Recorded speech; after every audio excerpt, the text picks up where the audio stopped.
up, great fam? I'm so glad that you guys joined me on this video because today I'm doing something a little different than usual.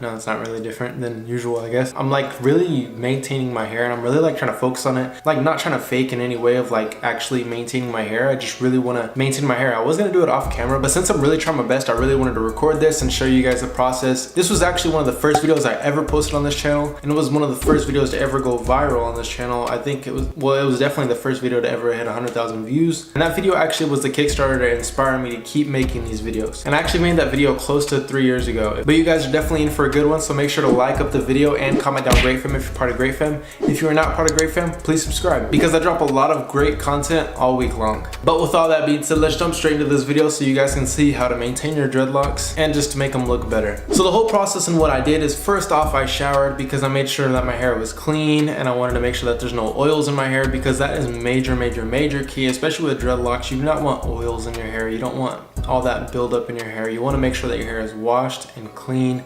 And afterwards I dried it with a blow dryer. That's why you see me blow drying my hair. And obviously the only reason to blow dry your hair is so that my hair is completely dry. One rule that you should learn and should know is that if you mess with your dreadlocks, or if you have dreadlocks that are wet or they're damp all the time, if you wash your hair and you're never allowed to dry completely, you can result in having mold or buildup or some sort of something inside of your dreadlocks. And that's a major no-no, especially with dreadlocks. You want to keep your dreads for the longest amount of time as possible. At least for me, I really want to keep them for a long amount of time. So I've had my dreadlocks for actually a little over 3 years. And with my washing and drying schedule, everything seems to work fine. And I'm just figuring out ways to actually make it more efficient, more beneficial. So my washing schedule right now is probably once a week. And that just allows my hair to dry completely. And that does allow my hair to gain its natural oils from the scalp so that I'm not getting such of a dry scalp. But having dreadlocks, that is something that you are gonna run into, is having a dry scalp. So take that into consideration. But I did just finish drying out my hair. And then after that, I wanted to get straight into maintenance. And this is the fun part. This is the part, well, it's fun for you guys because you're gonna see the whole process and figure out how to do it for yourself. But this is definitely tough on your shoulders. But keep in mind that this does beat going to like a loctician or going to somebody to actually get your hair done. Also, a cool thing is the only things that I used today was like this brush, this comb, and also this crochet needle. And the crochet needle was, I mean, I kind of used it. I didn't use it that much. It was mostly just on the front of my hair, where my hairline is, because my hairline was begging.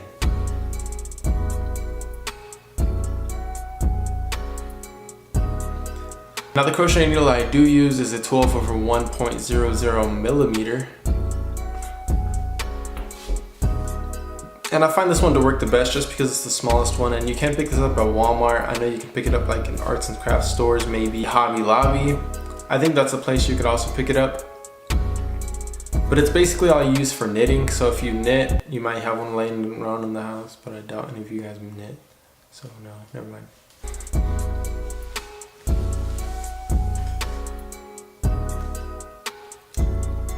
So yes, you can find this in the arts and crafts section, maybe by the knitting stuff. That's what it's used for, and it's used for crocheting as well.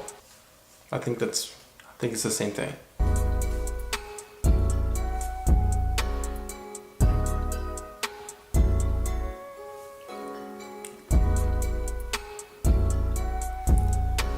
All I wanted to do with the crochet needle is to take in all of the baby hairs on my hairline, because my baby hairs on my hairline were no longer babies. These things were teenagers. They were super long. They were probably almost 4 inches, I would say, if not 3.5, which is almost 4 inches. But I wanted to take in all those baby hairs and pull them into the dreadlocks in the front of my hair, because that's where I used to get my hairline. I actually used to brush that down and get like an artificial hairline. But I'm really cool with my own hairline. I know some people were like against my hairline. I don't know why. It's my hairline. I was born with it, so I just accept it, receive it. So yeah, I no longer want to have those baby hairs in the front, so I wanted to pull them all in with the crochet needle. So that is exactly what I did.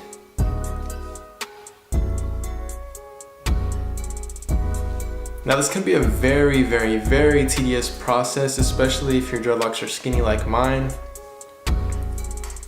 And a lot of people are saying that my dreadlocks are thinning, and no, that's not the case. I mean, essentially, I guess you could say that. They're just maturing is what you would say.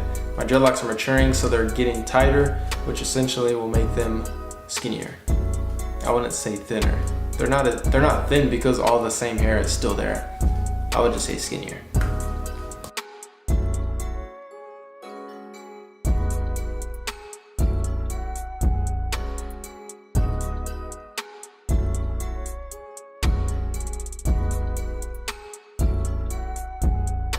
Now moving on to the next thing, this is something that I really didn't want to do, but I ended up doing it anyway because you gotta do what you gotta do to make everything look as good as you want it. So that's exactly what I did. So I started interlocking, and interlocking is something that I don't encourage anybody to do, but I mean, obviously I did interlocking 3 years ago when I made that first video, and then now, I mean, I'm kind of paying the consequences of interlocking in the first place because like I tell everybody, if you start interlocking, you are going to have to keep up the maintenance with interlocking. And I'm starting to learn that it's kind of hard to reverse that process, which I say you can, but it just takes a lot of time and it takes a lot of patience, and I didn't let my patience rule in this one. So I went ahead and did interlocking, and if any point in time I end up cutting my hair, I'm not going to choose interlocking again if I choose to get dreadlocks if I ever cut my hair. I don't suggest this. So this is a step that you can skip if you've never interlocked your hair. So yeah, don't interlock your hair. If you just so happen want to try it, and then if you plan on keeping up with interlocking, go ahead and do it. You'll just have to keep up with interlocking the whole time. Every time you do maintenance, do interlocking. You can't like interlock and then like start twisting your hair. I mean, you can, it'll just take a while for your hair to get into the process of like, oh snap, I'm starting to be twisted now instead of interlocked. And your hair literally has to learn how to do that. Everything has to get taught something, and everything has to learn something. And hair is one of those things.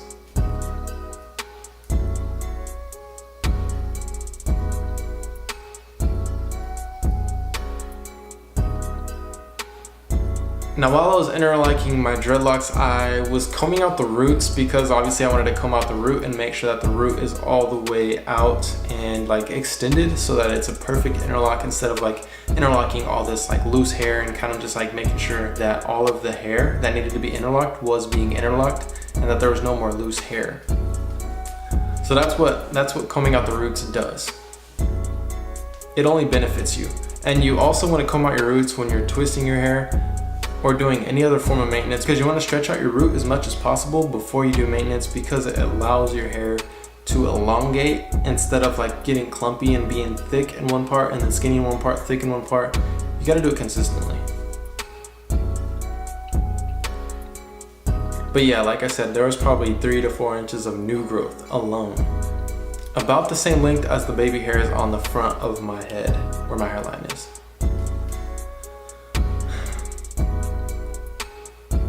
And I don't know if it's just for my hair being heavy or me having dreadlocks, and I kind of do believe that your hair texture does change over time. Maybe.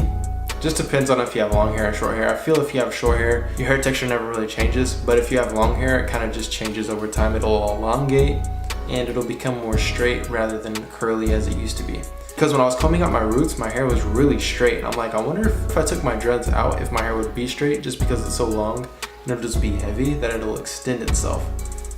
But I'm not really sure on that. Maybe I could try it out one of these days, like comb out my dreads. I'm just playing. I don't plan on combing out my dreads anytime soon. But maybe in the future, you never know. I did think it was really interesting that I had that much new growth, and it felt like super smooth, and it was really cool to actually feel my hair texture.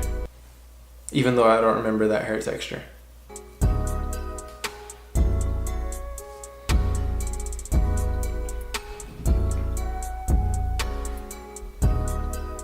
But you guys, that is pretty much maintenance on my hair. It really took a long time. I think it took me about 2 hours, maybe even a little more than 2 hours. I wasn't really keeping track of time, but it did take a while. So make sure that you have a block of time that you can dedicate to maintaining your dreadlocks and putting forth maintenance work towards your hair. Because trust me, if you want to get it done right, you're gonna need some time. But hopefully this does inspire you. If your hair is looking messy or you need some maintenance work done, that you can do it yourself. You don't have to go to anybody else. But it does definitely help if someone else does it. And it can get done quicker if someone else does it. But it is just something that you can do on your own if you really want to try it out. Like I said, I had these 3 things right here, which is a comb, a crochet needle, and a brush. I don't know what kind of brush this is. But since I showed you guys that you can do it, so try it out. Let me know in the comment section what form of maintenance that you guys do on your own hair, because I might want to try it. But other than that, like up the video, also comment down great fam. Also, I'd like to give a shout out to, thanks for commenting, great fam. I'm gonna start doing this thing on Guns Locked and this channel to where I give a shout out to someone who comments in the comment section. So make sure to blow up the comment section, because you deserve a shout out. Other than that, I'll see you guys next time. Hopefully you guys have an amazing day. Matter of fact, have a great day. Peace out and God bless.